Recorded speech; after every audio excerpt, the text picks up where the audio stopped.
I think we did. I think we did everything that we were asked to do. Coming in and playing Ohio State as a redshirt freshman for both of us is pretty, nerve-wracking. But I feel like we did everything we were asked to do, and we did it at a high level. And the outcome is not what we wanted it to be. Those option concepts is something that kind of carried over to the end of last season for Indiana. But just what are the challenges as a quarterback in trying to master that? Again, obviously, we start with a Big Ten opponent with one. Yeah, it's hard. A lot of our reads are the DNs and the linebackers, and the DNs and linebackers in the Big Ten are freaky athletic, and so you're gonna have to, pay the price if you make a bad read and you get hit in the backfield. So you just, do it the next play. It's a next play mindset.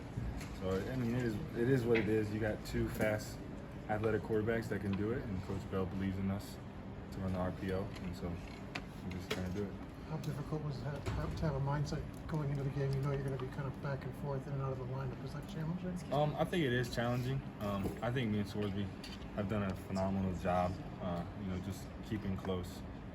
Our friendship off the field is like no other. So it's just going out there and playing football, and when your name's called up, you just go out there and do what you do. How do you kind of stay ready in those periods when you're off the field? It's hard. It's hard to have that mindset of, I'm not starting the game, but I might go in. If he goes out there, throws 3 touchdowns, I'm definitely not going in. So it's almost like, you just gotta wait your turn. When your number's called, you go out there and you do what you have to do. You get the job done. Now that you've had your chance, what kind of growth do you want to see out of your performance next week? I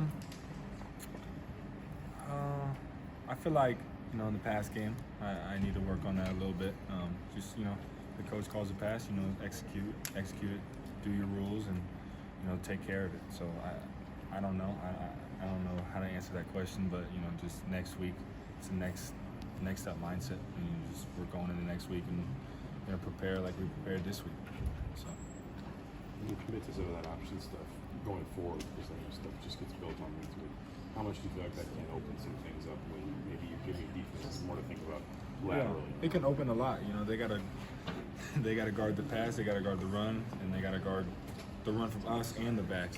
Pitching to the backs. We have Jay Lou and Josh and a bunch of athletic running backs to pitch it to. So they gotta worry about that, and then we can do it RPO and throw it off of it. So it's a lot to worry about for a defensive coordinator. How do you not put added pressure on yourself? I mean, I said, if we get 3 touchdowns, you're probably not going in, but if we get 3 interceptions, you're probably coming out pretty quick. Yeah. Is that a challenge? Yeah, it's a challenge to just go out there and try to do your best, and it is what it is. You just gotta go out there and play football. You can't worry about all that stuff, because if you do, you're just gonna you're gonna mess up. If you make a mistake, it's gonna bother you for the next play. It's always just the next element mentality, and that's what Coach Bell and Coach Allen really harped on us for, to have that mentality. Any advice about being surrounded by us? Trace, no, not really. He just came to watch. I've been in games like this before, bigger stadiums, so I don't think it's nothing new. It's just a different opponent.